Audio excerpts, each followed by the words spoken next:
Hermine Ryan camina por las calles de Maspeth, llevando bolsas de compras del supermercado A&P. Es una mujer de 46 años, robusta, de cabello castaño recogido en un moño sencillo. Viste un vestido floreado típico de las amas de casa estadounidenses de los años 60. Sonríe y saluda cordialmente a los vecinos que encuentra en su camino. Para cualquier observador casual, Hermine Ryan representa el sueño americano hecho realidad. Una inmigrante europea que llegó a Estados Unidos después de la guerra, se casó con un trabajador estadounidense honesto y ahora disfruta de una vida tranquila en el suburbio. Su esposo, Russell Ryan, es electricista y veterano de la Segunda Guerra Mundial.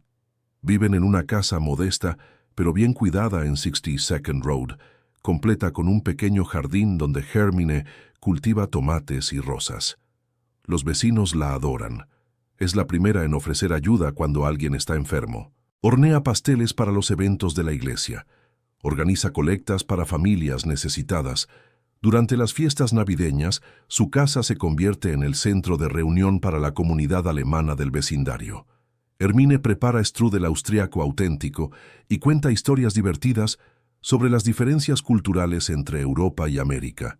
Lo que nadie sospecha es que esta dulce ama de casa de Queens tiene las manos manchadas con la sangre de miles de personas inocentes, que antes de hornear pasteles para sus vecinos, operaba las cámaras de gas en uno de los campos de exterminio más mortíferos del Tercer Reich, que antes de cultivar rosas en su jardín de Queens, pisoteaba prisioneras hasta la muerte con sus botas de caña alta en el campo de concentración de Majdanek. Hermine Ryan no es quien dice ser. Su verdadero nombre es Hermine Braunsteiner, y durante 3 años fue una de las guardias más brutales del sistema concentracionario nazi. Los prisioneros la conocían como Die Stute, la yegua, un apodo que se ganó por su técnica de tortura preferida, patear y pisotear víctimas hasta la muerte. Pero en este soleado sábado de octubre de 1965, mientras camina por las calles de Queens con sus compras, Hermine parece la perfecta ama de casa americana. Ha logrado algo que parecía imposible, escapar completamente de su pasado y reconstruir su vida como una persona totalmente diferente. Su transformación de criminal de guerra nazi a respetable ciudadana americana es uno de los casos más extraordinarios de reinvención personal en la historia del siglo XX. Durante 23 años, desde 1959 hasta 1973, Hermine Braunsteiner vivió bajo la identidad de Hermine Ryan, engañando no solo a las autoridades estadounidenses, sino también a una comunidad entera que llegó a amarla y respetarla. Esta metamorfosis no fue accidental ni improvisada. Fue el resultado de una planificación meticulosa, una actuación magistral y un sistema de inmigración estadounidense que, en su generosa disposición para recibir refugiados europeos, no hizo las verificaciones de antecedentes necesarias. Hermine Braunsteiner no solo cambió de nombre, cambió de nacionalidad, de historia personal, de personalidad, de valores aparentes y de vida entera. El caso de Hermine representa la cara más perturbadora del programa de inmigración estadounidense de posguerra. Estados Unidos, ansioso por recibir a refugiados europeos que pudieran contribuir al crecimiento económico del país, abrió sus puertas a miles de inmigrantes sin verificar adecuadamente sus antecedentes. Esta política humanitaria, aunque bien intencionada, permitió que cientos de criminales de guerra nazis se infiltraran en el país y vivieran libremente durante décadas. Pero la historia de Hermine también plantea preguntas más profundas sobre la naturaleza humana. ¿Cómo puede alguien responsable de atrocidades indescriptibles convertirse en una vecina querida? ¿Es posible que una persona sea simultáneamente un monstruo en un contexto y un ángel en otro? ¿O acaso la bondad que mostró en Queens era una actuación tan convincente que incluso ella misma llegó a creerla? Estas preguntas no tienen respuestas fáciles, pero lo que sí sabemos es que durante 23 años, uno de los criminales de guerra más buscados del mundo vivió una vida perfectamente normal en el corazón de Estados Unidos, rodeada de personas que la consideraban un ejemplo de virtud y generosidad. Su historia Es un recordatorio inquietante de que el mal no siempre tiene cara de monstruo. A veces viene con delantal de cocina y sonrisa de abuela. Si quieres descubrir cómo una criminal de guerra logró engañar a toda una nación durante décadas, dale like a este video, suscríbete al canal y activa las notificaciones. Viena, Austria, 16 de julio de 1919. En una modesta casa de clase trabajadora, en el distrito de Floridsdorf, nace una niña que será registrada como Hermine Braunsteiner. Su padre, Johann, trabaja como herrero en una pequeña forja familiar. Su madre, Anna, se dedica a las labores domésticas y al cuidado de los 5 hijos. Es una familia típica de la clase obrera vienesa, trabajadora, católica y orgullosa de su herencia austriaca. La infancia de Hermine transcurre sin eventos extraordinarios. Es una niña obediente, algo tímida, con talento para las tareas domésticas. En la escuela, sus maestros la describen como aplicada pero sin brillo especial. Sus calificaciones son promedio, pero nunca causa problemas disciplinarios. Parece destinada a seguir el camino tradicional de las mujeres de su clase: terminar la escuela primaria, aprender oficios domésticos y casarse joven. Pero los eventos históricos cambiarán radicalmente la trayectoria de su vida. En 1938, cuando Hermine tiene 19 años, Austria es anexada a la Alemania nazi en el evento conocido como el Anschluss. La familia Braunsteiner, como muchas familias obreras austriacas, recibe la noticia con sentimientos encontrados. Por un lado existe la promesa de empleo y prosperidad bajo el régimen alemán. Por otro, la pérdida de la independencia austriaca genera incertidumbre. Para Hermine, la anexión representa una oportunidad inesperada. El nuevo régimen nazi ofrece empleos para mujeres jóvenes en diversas organizaciones del partido.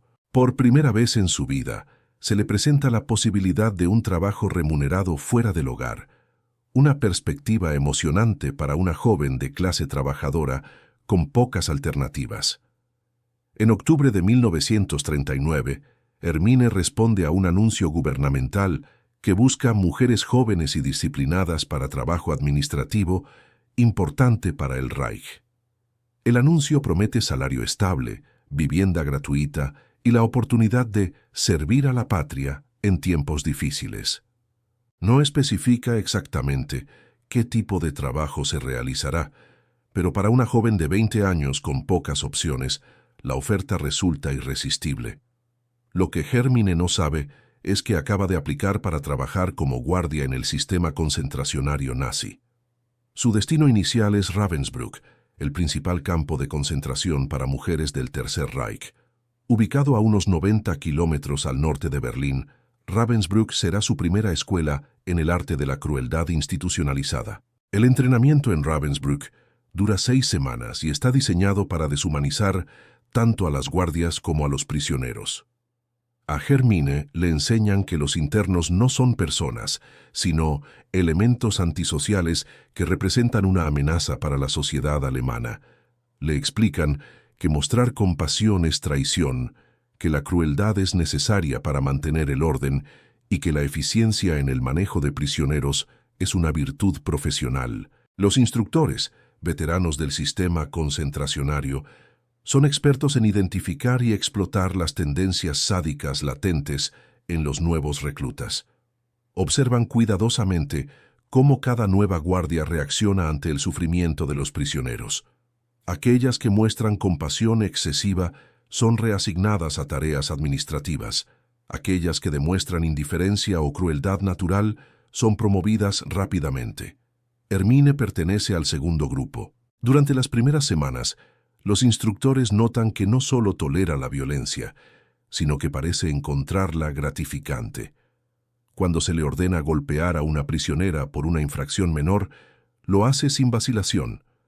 Cuando presencia castigos brutales aplicados por guardias más experimentadas, observa atentamente, aparentemente tomando notas mentales sobre técnicas efectivas.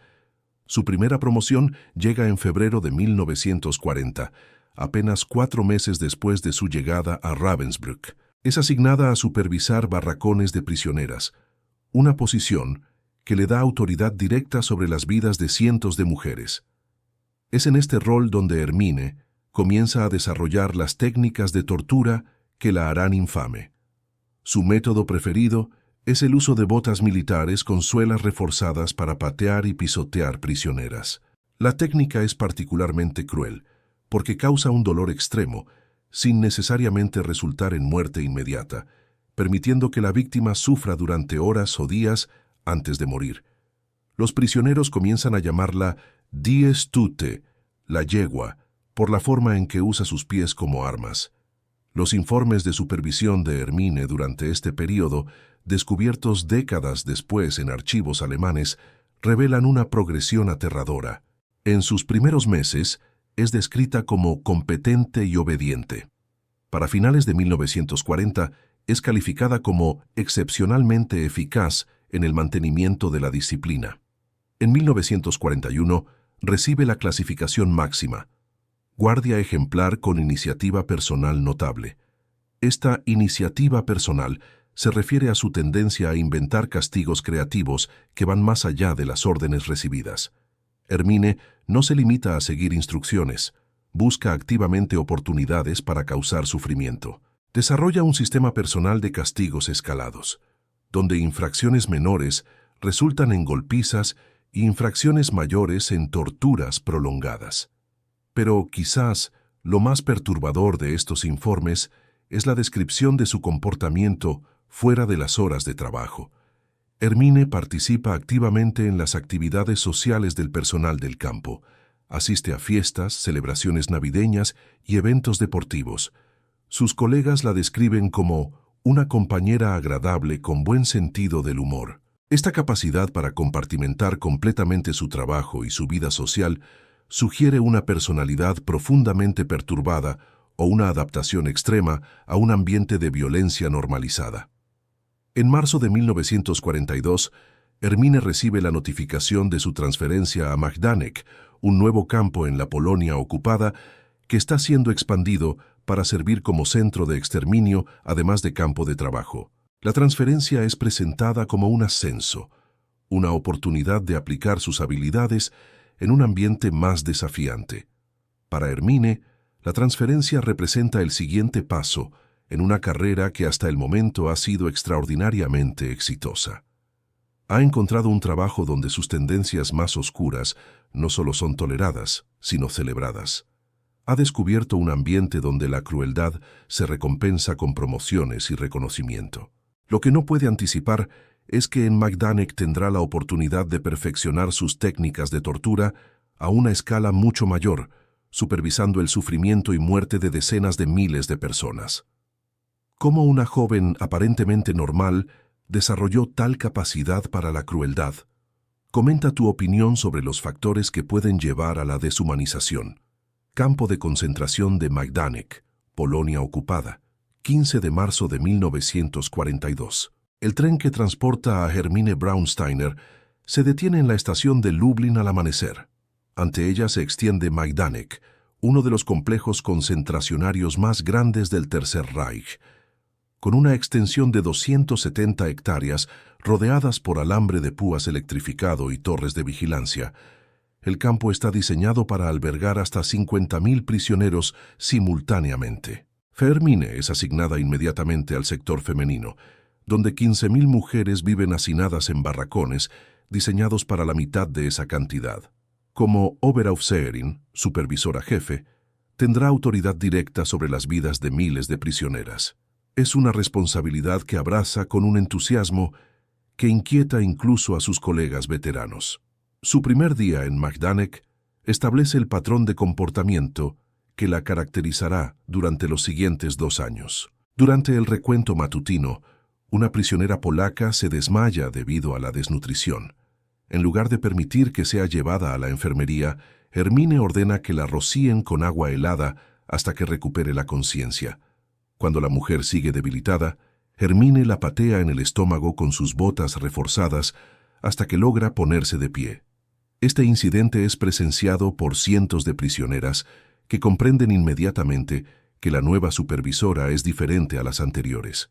Mientras que las guardias veteranas aplicaban la violencia como una herramienta disciplinaria, Hermine parece disfrutarla como un fin en sí mismo.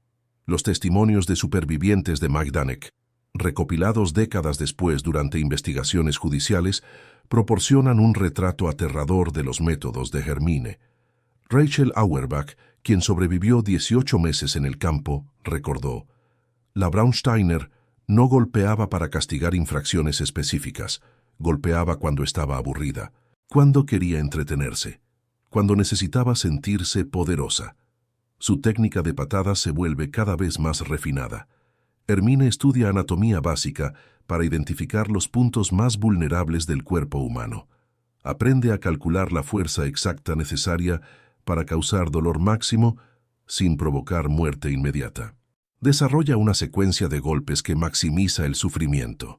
Primero las costillas para dificultar la respiración, luego los riñones para causar daño interno, finalmente el abdomen para provocar hemorragias. Pero la violencia física es solo una dimensión de su crueldad. Hermine también perfecciona técnicas de tortura psicológica que resultan igualmente devastadoras. Su método preferido es forzar a las madres a presenciar el castigo de sus hijas o viceversa. En una ocasión documentada, obligó a una madre polaca a contar en voz alta cada golpe que propinaba a su hija adolescente. Los archivos alemanes revelan que Hermine se convierte rápidamente en la guardia más temida de Majdanek. Los prisioneros desarrollan estrategias elaboradas para evitar su atención. Crean sistemas de alerta para avisar cuando se acerca. Memorizan sus horarios para evitar estar en lugares donde pueda encontrarlos. Algunas mujeres prefieren trabajar turnos de noche en las fábricas de municiones, a pesar del peligro, para minimizar el contacto con ella. Su reputación se extiende más allá del sector femenino. Los guardias masculinos la conocen y respetan por su eficiencia en el mantenimiento de la disciplina. Los oficiales de las SS la consultan cuando necesitan información sobre prisioneras específicas. Se convierte en una figura central en la jerarquía informal del campo. En septiembre de 1942, Hermine participa en una de las acciones más brutales de la historia de Majdanek. La Erntefest, fiesta de la cosecha, es una operación diseñada para exterminar a todos los prisioneros judíos del campo en un solo día.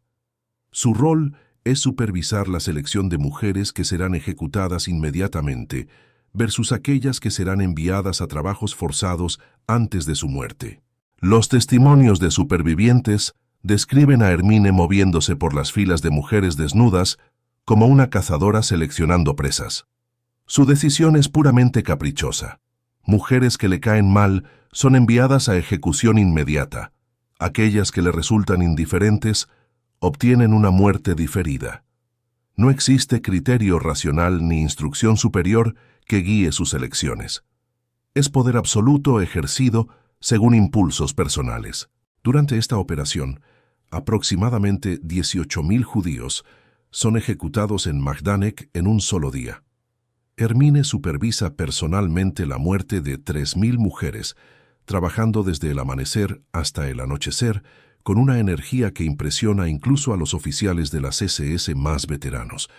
Su capacidad para mantener la eficiencia bajo presión extrema la convierte en un activo valioso para la administración del campo. Cuando se necesita procesar grandes cantidades de prisioneros rápidamente, Hermine es invariablemente asignada a la tarea. Desarrolla sistemas logísticos para acelerar selecciones, optimizar el flujo de movimiento de prisioneros y minimizar el tiempo muerto entre ejecuciones. Estos métodos son documentados meticulosamente en informes oficiales que serían utilizados como evidencia décadas después.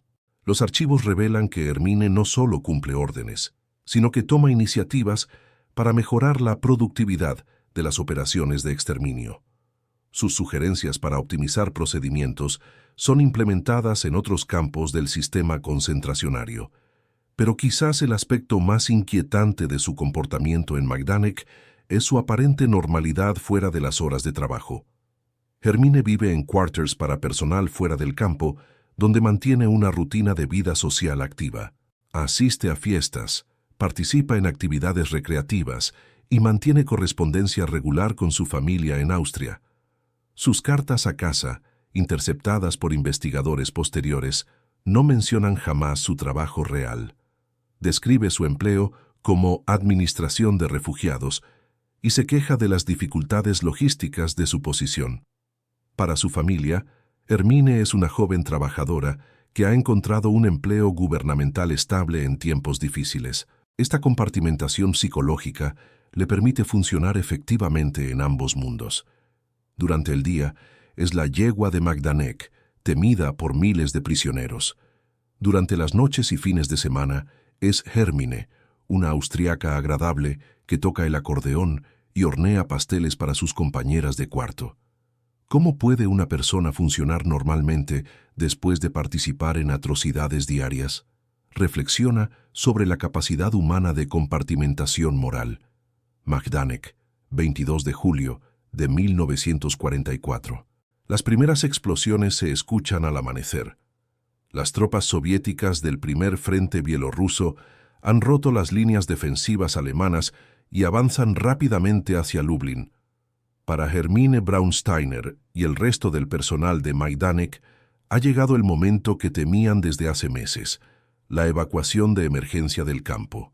Durante las últimas semanas, las órdenes de Berlín han sido claras: destruir toda evidencia de las operaciones de exterminio antes de que lleguen los aliados. Hermine participa activamente en esta campaña de ocultamiento, supervisando la quema de documentos, la demolición de estructuras incriminatorias y la eliminación de testigos potenciales. Pero el avance soviético es más rápido de lo anticipado. En lugar de las 2 semanas planeadas para el encubrimiento, el personal de Majdanek tiene menos de 48 horas para destruir evidencias de 2 años de asesinatos masivos. La operación se convierte en un caos desesperado, donde cada guardia debe salvarse a sí misma. Hermine recibe órdenes de evacuar hacia el oeste con un convoy de personal femenino.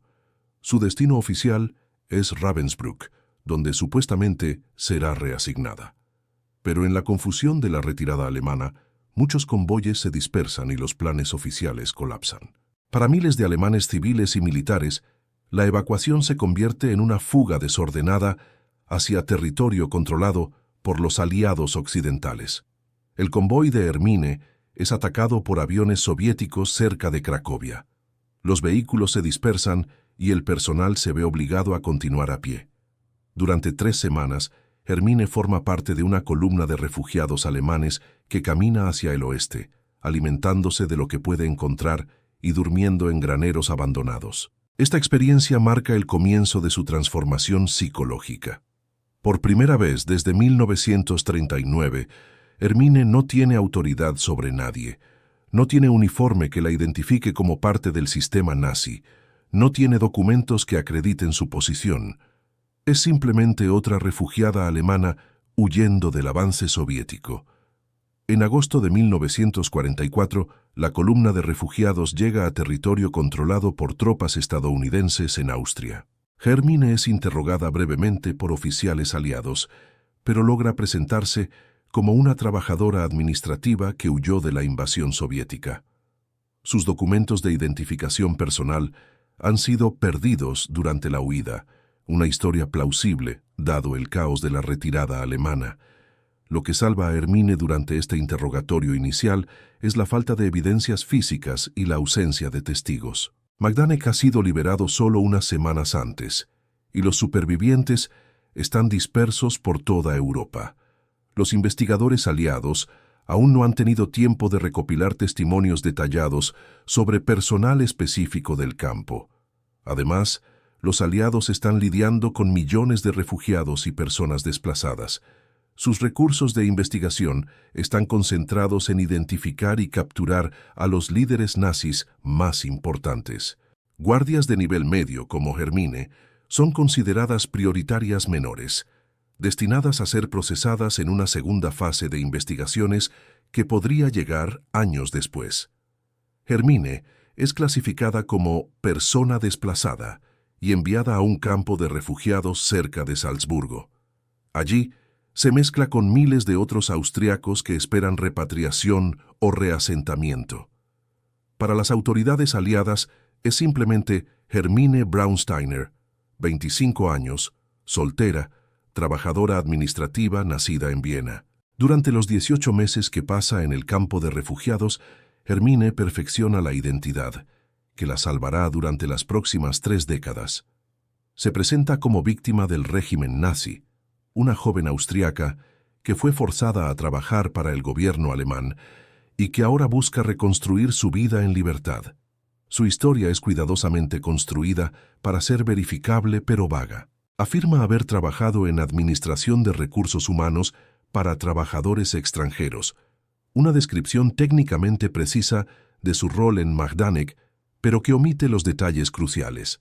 Cuando se le pregunta por especificidades, desarrolla un tartamudeo nervioso y afirma que el trauma de la guerra ha afectado su memoria. La estrategia funciona perfectamente.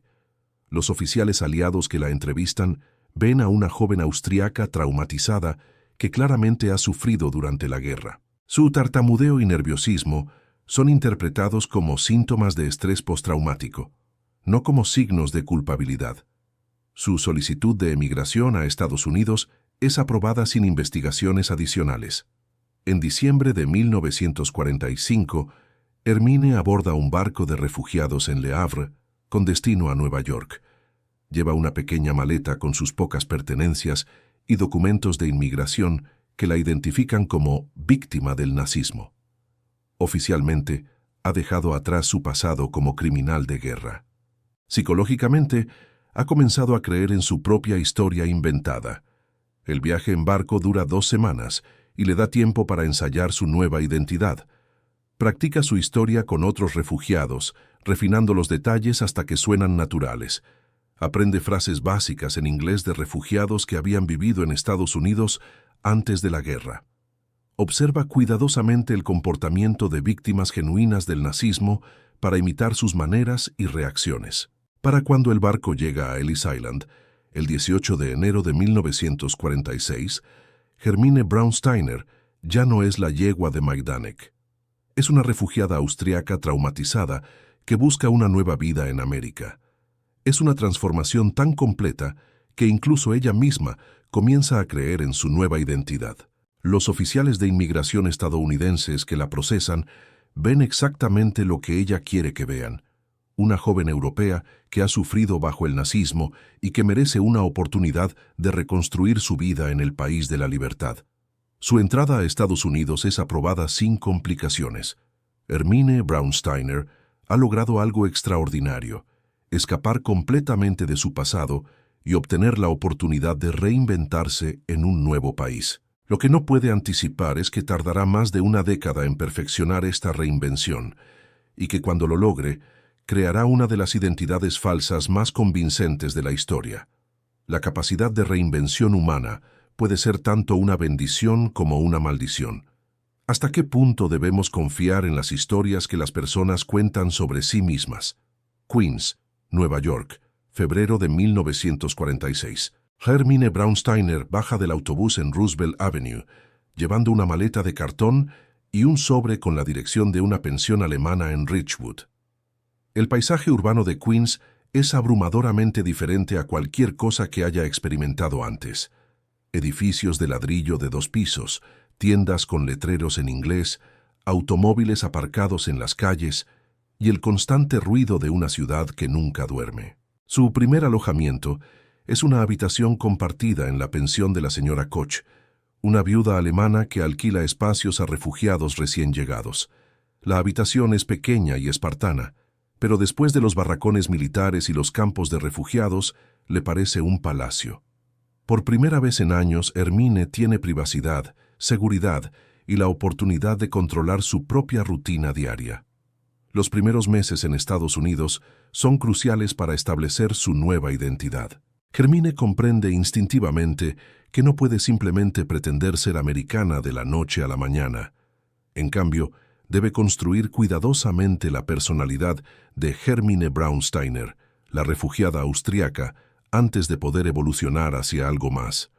Su primera estrategia es integrarse en la comunidad alemana de Queens, que es numerosa y bien establecida. Miles de inmigrantes alemanes han llegado a la zona desde la década de 1920, creando una infraestructura social que incluye iglesias, clubes, tiendas y redes de empleo. Para una refugiada recién llegada, esta comunidad representa tanto oportunidades como peligros. La oportunidad está en el apoyo mutuo que caracteriza a las comunidades de inmigrantes. Los alemanes establecidos ayudan a los recién llegados a encontrar trabajo, vivienda y orientación en la cultura americana. Hermine se beneficia inmediatamente de esta solidaridad, consiguiendo empleo como doméstica en casas de familias acomodadas de Manhattan.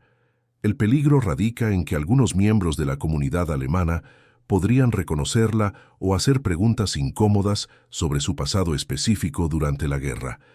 Hermine navega este riesgo adoptando una estrategia de transparencia selectiva. Habla abiertamente sobre algunos aspectos de su experiencia mientras mantiene en secreto los detalles cruciales. Su historia oficial se vuelve cada vez más elaborada. Afirma haber trabajado como secretaria en una oficina gubernamental en Lublin que procesaba documentos para trabajadores extranjeros. Esta versión es técnicamente precisa.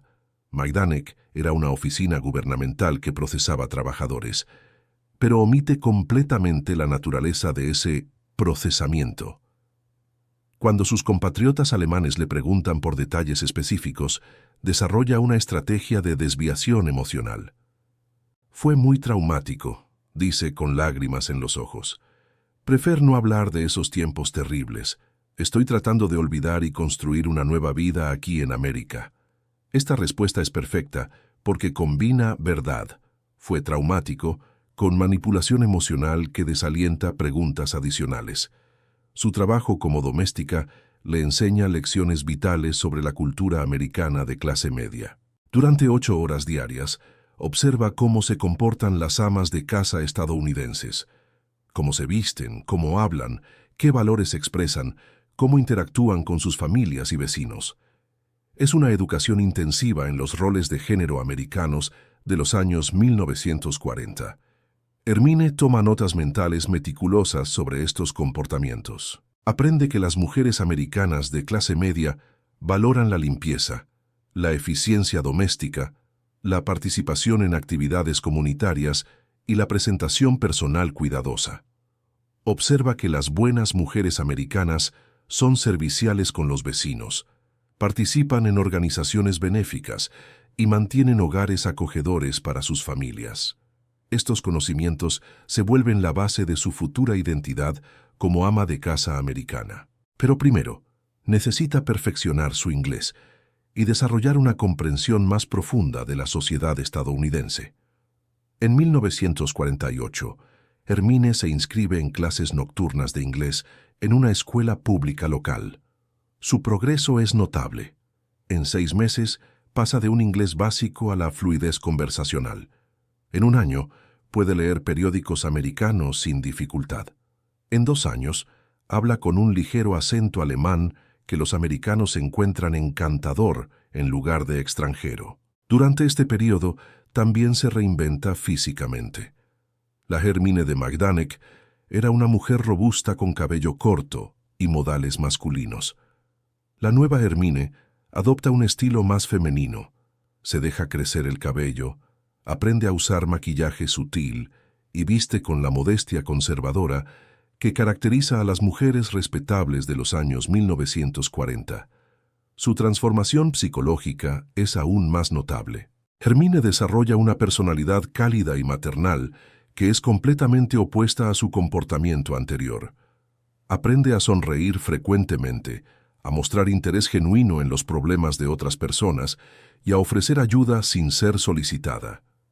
Estas no son simplemente técnicas de actuación, se convierten en aspectos genuinos de su personalidad. En 1950, Hermine se muda a su propio apartamento en Maspeth, un símbolo de su creciente independencia e integración en la sociedad americana. El apartamento es pequeño, pero impecablemente decorado con muebles de segunda mano que pule hasta que brillan. Se convierte en el tipo de hogar que las revistas femeninas de la época promueven como el ideal americano. Es en este momento cuando conoce a Russell Ryan en una función social organizada por la Iglesia Luterana Alemana de Queens. Russell es electricista, veterano de la Guerra del Pacífico y viudo sin hijos. A los 32 años, busca una esposa que pueda crear un hogar estable. Hermine, ahora de 31 años, parece la candidata perfecta. Su noviazgo dura 2 años y está caracterizado por la meticulosa construcción de confianza. Hermine no se presenta como una refugiada desesperada que busca seguridad económica. En cambio, proyecta la imagen de una mujer independiente que ha superado las dificultades de la guerra y que ahora está lista para construir una vida familiar feliz. Russell queda impresionado por su capacidad doméstica, su ética de trabajo y su aparente bondad natural. Para él, Hermine representa los valores tradicionales europeos que cree que se están perdiendo en América: trabajo duro, dedicación familiar y respeto por la autoridad. Nunca sospecha que esta mujer que hornea pasteles perfectos y cose su ropa también supervisó el asesinato de miles de personas. Su boda, el 14 de abril de 1959, marca el momento culminante de la transformación de Hermine. Al firmar el certificado de matrimonio como Hermine Ryan, oficialmente entierra a Hermine Braunsteiner, la guardia nazi. La ceremonia tiene lugar en una pequeña iglesia de Queens, con la asistencia de la comunidad alemana local, que la ve como una historia de éxito del sueño americano. Hermine Ryan ha nacido y vivirá durante las siguientes 2 décadas como la esposa perfecta, la vecina ideal y el ejemplo viviente de la capacidad americana para transformar refugiados en ciudadanos productivos. La reinvención personal puede ser una forma de curación o de engaño. ¿Cómo distinguimos entre transformación genuina y manipulación sofisticada? 62nd Road, Maspeth, Queens, noviembre de 1959. La casa de Hermine y Russell Ryan es un modelo de domesticidad americana de los años 1950. El césped del pequeño jardín frontal está perfectamente cortado. Los geranios en macetas adornan el porche. Las cortinas de encaje blanco enmarcan ventanas que brillan sin una sola mancha. En el interior, cada superficie está pulida, cada objeto tiene su lugar designado, y el aroma de pan casero flota constantemente en el aire. Para los vecinos de 52nd Road, los Ryan representan la estabilidad y los valores que hacen grande a América. Russell, con su uniforme de electricista y su almuerzo empaquetado en una lonchera metálica, encarna la ética del trabajo honesto.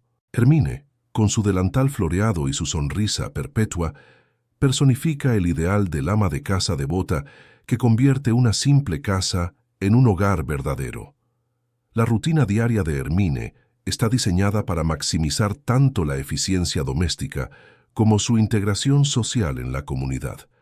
Se levanta a las 5:30 am para preparar el desayuno de Russell: huevos, tocino, tostadas y café fuerte. A las 6:15, Russell sale hacia su trabajo mientras Hermine se viste cuidadosamente para comenzar su propio día de actividades. Sus mañanas están dedicadas a las tareas domésticas, pero éstas van mucho más allá de la simple limpieza. Hermine ha convertido el mantenimiento de su hogar en una forma de arte. Plancha no solo la ropa, sino también las sábanas y fundas de almohada. Encera los pisos semanalmente hasta que reflejan como espejos. Lava las ventanas cada 2 semanas, utilizando una técnica que aprendió observando a sus empleadoras durante sus días como doméstica. Pero es en la cocina donde Hermine verdaderamente brilla. Ha dominado tanto la cocina alemana tradicional como la americana moderna. Sus strudels austriacos son legendarios en el vecindario, pero también prepara pot roasts perfectos y pasteles de manzana que ganan premios en las ferias locales. La combinación de tradiciones culinarias europeas y americanas la convierte en una cocinera extraordinariamente versátil. Sus tardes están dedicadas a actividades comunitarias que refuerzan su imagen como ciudadana americana ejemplar. Los martes enseña alemán a niños en el centro comunitario local. Los miércoles participa en el círculo de costura de la iglesia luterana. Los jueves hace trabajo voluntario en el hospital local, llevando flores a pacientes que no reciben visitas. Estas actividades no son simplemente obligaciones sociales para Hermine. Se ha convertido en alguien que genuinamente disfruta ayudar a otros. Su trabajo en el hospital es particularmente revelador. Los pacientes responden positivamente a su calidez aparente y su competencia práctica. Las enfermeras la aprecian por su confiabilidad y su disposición a realizar tareas difíciles sin quejas. La señora Ryan tiene un don especial para hacer que los pacientes se sientan cómodos, escribió la supervisora del hospital en una evaluación de voluntarios de 1962. Su experiencia con personas que han sufrido traumas es evidente en su manera compasiva de interactuar con los enfermos. Esta observación es irónicamente precisa. Hermine efectivamente tiene experiencia con personas traumatizadas, aunque no de la manera que la supervisora imagina. Su habilidad para identificar vulnerabilidades emocionales, desarrollada durante años de torturar prisioneros, ahora se manifiesta como una capacidad excepcional para brindar consuelo. Su participación en la Iglesia luterana es igualmente exitosa. Hermine se convierte rápidamente en una figura central en las actividades congregacionales. Organiza cenas benéficas, coordina visitas a miembros ancianos y dirige clases de escuela dominical para niños inmigrantes. Su pastor, el reverendo William Schmidt, la describe como una de las almas más cristianas que he conocido. Los eventos sociales en la casa de los Ryan se vuelven legendarios en el vecindario. Sus fiestas navideñas atraen a 40-50 invitados que disfrutan de comida abundante, decoraciones elaboradas y la hospitalidad genuinamente cálida de Hermine. Durante estas celebraciones, cuenta anécdotas divertidas sobre las diferencias culturales entre Austria y América, siempre presentándose como una observadora cariñosa de las peculiaridades de su país adoptivo. Su matrimonio con Russell parece genuinamente feliz. Él la adora por su dedicación doméstica y su aparente bondad natural. Ella respeta su trabajo honesto y su carácter estable. Durante las noches se sientan juntos en el porche, él leyendo el periódico, mientras ella hace punto, ocasionalmente comentando sobre eventos del día o planes para el fin de semana. Esta rutina doméstica idílica es interrumpida ocasionalmente por visitantes de la comunidad alemana que traen noticias de Europa. Durante estos encuentros, Hermine demuestra su habilidad maestra para navegar conversaciones potencialmente peligrosas. Cuando se discuten los crímenes de guerra nazis, expresa horror apropiado pero evita detalles específicos. Es terrible pensar en lo que esa gente malvada hizo, dice con genuina emotividad. Yo tuve suerte de trabajar en oficinas lejos de esas cosas horribles, pero oí rumores y era suficiente para darme pesadillas.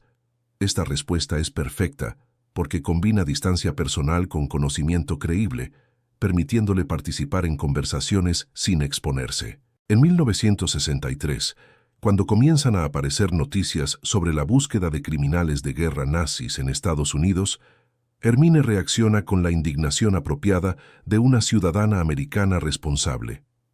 Es importante encontrar a esos monstruos, declara durante una cena de la iglesia. Pero también debemos tener cuidado de no acusar injustamente a refugiados inocentes que solo buscaban escapar del horror. Esta declaración demuestra su sofisticación psicológica. Al expresar apoyo por la búsqueda de criminales de guerra, establece su posición moral. Al advertir contra acusaciones falsas, siembra sutilmente dudas sobre la confiabilidad de tales investigaciones. Es una estrategia de defensa preventiva disfrazada de preocupación ética. Su vida en Queens durante estos años representa el pináculo de su reinvención. Ha creado no solo una nueva identidad, sino una nueva personalidad que es consistentemente benevolente, productiva y admirada por todos quienes la conocen. La transformación es tan completa que incluso ella misma parece haber olvidado a veces quién fue antes. Durante una entrevista con el periódico local en 1965 sobre inmigrantes exitosos, Hermine reflexiona: América me ha dado la oportunidad de ser la persona que siempre quise ser. Aquí tu pasado no importa tanto como lo que haces cada día para construir un futuro mejor. Estas palabras pronunciadas sin aparente ironía, revelan la extraordinaria capacidad humana para la autodelusión o la transformación genuina. Para 1965, Hermine Ryan es una ciudadana americana respetada, una esposa devota y una vecina querida, pero también sigue siendo Hermine Braunsteiner, criminal de guerra buscada. ¿Es posible que el bien genuino pueda coexistir con un mal pasado? ¿O toda bondad posterior está contaminada por crímenes anteriores? Centro de Documentación, Judía, Viena, Austria, 12 de marzo de 1964. Simon Wiesenthal levanta la vista de su escritorio repleto de archivos polvorientos cuando su asistente, Elizabeth Welt, entra con una expresión de excitación contenida. En sus manos lleva una carta que llegó esa mañana desde Nueva York, remitida por un sobreviviente de Majdanek que había leído sobre el trabajo de Wiesenthal en un periódico judío estadounidense. «Puede ser importante», dice Elizabeth, colocando la carta en el escritorio. El remitente dice haber reconocido a una de las guardias de Majdanek viviendo en Queens, Nueva York. Para Wiesenthal, esta clase de pistas llegaban semanalmente. Durante los casi 20 años que llevaba cazando criminales de guerra nazis, había recibido miles de cartas similares. Muchas resultaban ser casos de identidad errónea. Otras eran denuncias maliciosas sin fundamento. Pero ocasionalmente, muy ocasionalmente, contenían información que cambiaría vidas. La carta está escrita en alemán con letra temblorosa. El remitente es Jacob Tannenbaum, de 58 años, sobreviviente de Majdanek, que emigró a Estados Unidos en 1951. Su relato es específico y detallado. «Estimado señor Wiesenthal, vi una fotografía en el periódico local de una mujer llamada Hermine Ryan, participando en un evento benéfico. Reconocí inmediatamente a Hermine Braunsteiner, una de las guardias más brutales de Majdanek. Ella personalmente mató a mi hermana Sara en septiembre de 1942, pateándola hasta la muerte. Nunca podría olvidar ese rostro». Adjunta a la carta está un recorte del Queens Tribune mostrando a una mujer sonriente de mediana edad sirviendo comida en una cena benéfica de la iglesia. El pie de foto la identifica como Hermine Ryan, voluntaria dedicada y miembro distinguido de la comunidad alemana de Maspeth. Wiesenthal examina cuidadosamente la fotografía con una lupa. Compara el rostro con las fotografías de archivo de Hermine Braunsteiner que mantiene en sus expedientes. Los rasgos faciales han cambiado con la edad, el peso adicional y un estilo diferente, pero las estructuras óseas básicas parecen coincidir. Inmediatamente comienza a investigar los antecedentes de Hermine Ryan. A través de contactos en las organizaciones judías estadounidenses, obtiene información sobre su historia inmigratoria. Llegó a Estados Unidos como refugiada en 1946. Se casó en 1959 con Russell Ryan, un electricista sin antecedentes sospechosos. Los registros de inmigración revelan que Hermine había declarado trabajar como secretaria administrativa en Polonia durante la guerra, una descripción vaga que podría ocultar cualquier tipo de actividad. No hay registros específicos de verificación de sus antecedentes durante el proceso de inmigración, algo típico del periodo inmediatamente posterior a la guerra, cuando Estados Unidos priorizaba la ayuda humanitaria sobre las investigaciones exhaustivas. Wiesenthal sabe que necesita más evidencia antes de contactar a las autoridades estadounidenses. Una acusación basada únicamente en el testimonio de un sobreviviente y una fotografía periodística no será suficiente para convencer a los investigadores americanos de que abran un caso contra una ciudadana aparentemente respetable. Durante los siguientes 6 meses, Wiesenthal construye meticulosamente un dossier sobre Hermine Braunsteiner. A través de la red internacional de cazadores de nazis, recopila testimonios de otros supervivientes de Majdanek que han identificado independientemente a la misma mujer en diversas fotografías. Regina Zielinski, residente en Montreal, escribió: «La reconocí inmediatamente por su forma de sonreír. Era la misma sonrisa fría que tenía cuando seleccionaba mujeres para castigos. Braunsteiner era conocida por todos en el campo. Era imposible olvidarla. David Goldstein, de São Paulo, Brasil, proporcionó detalles específicos. Braunsteiner tenía una técnica particular de patear. Usaba botas militares con suelas reforzadas. Conocía exactamente dónde patear para causar máximo dolor sin causar muerte inmediata. La vi hacer esto cientos de veces. Estos testimonios independientes, recopilados de supervivientes que vivían en diferentes países y que no habían tenido contacto entre sí desde la guerra, proporcionan una credibilidad sustancial a las acusaciones contra Hermine Ryan. En septiembre de 1964, Wiesenthal recibe la pieza de evidencia que considera decisiva. Un exoficial de las SS, capturado en Alemania Occidental y cooperando con las investigaciones como parte de un acuerdo de clemencia, proporciona documentos originales de Majdanek que había conservado como souvenirs de la guerra. Entre estos documentos está una lista de personal del campo fechada en abril de 1943, que incluye el nombre H. Braunsteiner en el sector femenino. También hay fotografías oficiales del personal del campo tomadas durante una inspección de Heinrich Himmler en octubre de 1943. En una de estas fotografías aparece claramente identificada Hermine Braunsteiner en uniforme de las SS. Con esta evidencia documental en mano, Wiesenthal contacta oficialmente a las autoridades estadounidenses en noviembre de 1964. Su carta al Departamento de Justicia detalla las acusaciones contra Hermine Ryan y solicita una investigación formal. La respuesta inicial es cautelosa. El Departamento de Justicia estadounidense en 1964 no tiene experiencia significativa en procesos de criminales de guerra. La mayoría de los casos previos habían involucrado a alemanes prominentes cuya identidad y culpabilidad eran indiscutibles. El caso de una ama de casa de Queens presenta desafíos sin precedentes. Además, existe la cuestión de la jurisdicción legal. Los crímenes de Hermine fueron cometidos en territorio polaco contra víctimas principalmente polacas y judías. Estados Unidos no tiene jurisdicción criminal directa sobre estos actos. La única opción legal sería desnaturalización, revocar su ciudadanía americana por haber mentido en su solicitud de inmigración, seguida de deportación. En enero de 1965, agentes del FBI comienzan una investigación discreta de Hermine Ryan. Durante los siguientes 6 meses, observan sus actividades diarias, entrevistan a vecinos y conocidos y verifican los detalles de su historia personal. La investigación revela inmediatamente discrepancias en su narrativa oficial. Vecinos reportan que Hermine ocasionalmente habla alemán con acento polaco en lugar del acento austriaco que afirma tener. Documentos de la Iglesia muestran inconsistencias menores en las fechas que proporciona sobre su historia familiar. Pero lo más significativo es el comportamiento de Hermine durante este periodo. Agentes del FBI observan que se vuelve notablemente nerviosa durante conversaciones sobre la guerra o sobre investigaciones de criminales de guerra.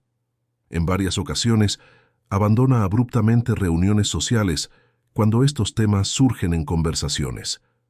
En julio de 1965, el FBI tiene evidencia suficiente para justificar un interrogatorio formal. La decisión se toma de confrontar a Hermine directamente con las acusaciones y observar su reacción. El momento elegido es cuidadosamente calculado. Un viernes por la tarde, cuando Russell está en el trabajo y el vecindario está relativamente silencioso. 2 agentes federales tocan la puerta de 62nd Road, preparados para desenmascarar a una de las criminales de guerra nazis más buscadas de América. Cuando el pasado finalmente alcanza al presente, no hay lugar donde esconderse. ¿Cómo crees que reaccionará alguien que ha vivido una mentira durante décadas al ser confrontado con la verdad? 52nd Road, Maspeth, Queens, viernes 23 de julio de 1965, 3:45 p.m. Hermine Ryan está quitando el polvo de los marcos de fotografías familiares en la sala de estar cuando escucha el timbre.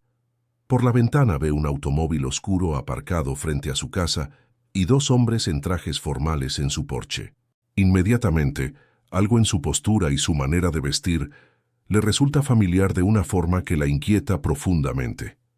Durante 20 años, Hermine ha tenido pesadillas ocasionales sobre este momento exacto. Autoridades apareciendo en su puerta, haciendo preguntas, destrozando la vida cuidadosamente construida que había creado. Pero conforme pasaron los años sin incidentes, estas pesadillas se volvieron menos frecuentes. Llegó a creer que había escapado para siempre. ¿Señora Ryan? ¿Hermine Ryan?, pregunta el agente más alto cuando abre la puerta. Soy el agente Williams del FBI. Este es el agente Thompson. Nos gustaría hacerle algunas preguntas si es posible. La reacción inicial de Hermine es perfectamente controlada. Sonríe con la calidez característica que ha perfeccionado durante 2 décadas y responde en inglés con solo un ligero acento. Por supuesto, caballeros. ¿En qué puedo ayudarlos? ¿Ha ocurrido algo en el vecindario? Pero los agentes se entrenan para observar microexpresiones y lenguaje corporal. Notan la ligera tensión en sus hombros, la forma en que sus manos se aferran momentáneamente al marco de la puerta, el destello de reconocimiento en sus ojos cuando vio el automóvil oficial. ¿Podemos entrar, señora Ryan? Es un asunto algo delicado.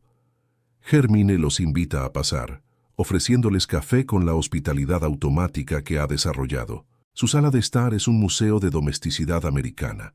Muebles pulidos, fotografías familiares, flores frescas, revistas ordenadamente apiladas. Es exactamente el tipo de hogar que una refugiada agradecida habría creado para mostrar su exitosa integración en la sociedad americana. Señora Ryan, comienza el agente Williams una vez sentados, estamos investigando algunas discrepancias en registros de inmigración de refugiados europeos del período posterior a la guerra. Su nombre apareció en nuestra investigación. Es una declaración cuidadosamente neutral, diseñada para evaluar su reacción sin revelar exactamente cuánto saben. Hermine responde con aparente confusión genuina. ¿Discrepancias? No comprendo. Todos mis documentos fueron procesados correctamente cuando llegué en 1946. Estoy segura de que sí, dice el agente Thompson, pero tenemos algunas preguntas sobre su empleo en Polonia durante la guerra, específicamente sobre su trabajo en la administración alemana en el área de Lublin. La palabra Lublin impacta a Hermine como un puñetazo físico.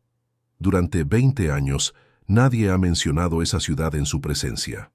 Por un momento, la máscara de confusión inocente se resquebraja ligeramente antes de que la recomponga. Lublin, sí. Trabajé en oficinas administrativas allí. Era trabajo de secretaria, procesando documentos para trabajadores extranjeros. Fue un periodo muy difícil. Prefiero no hablar mucho sobre esos tiempos terribles. Es la misma respuesta que ha usado durante 20 años, pero esta vez es recibida con miradas escépticas en lugar de compasión comprensiva. El agente Williams saca una carpeta y extrae varias fotografías. ¿Reconoce a alguna de estas personas, señora Ryan? Las fotografías muestran personal de Majdanek en diversas actividades del campo. Hermine las examina cuidadosamente, su respiración volviéndose ligeramente más rápida con cada imagen. No reconozco a ninguna de estas personas. Como dije, trabajaba en oficinas administrativas. No tenía mucho contacto con otro personal.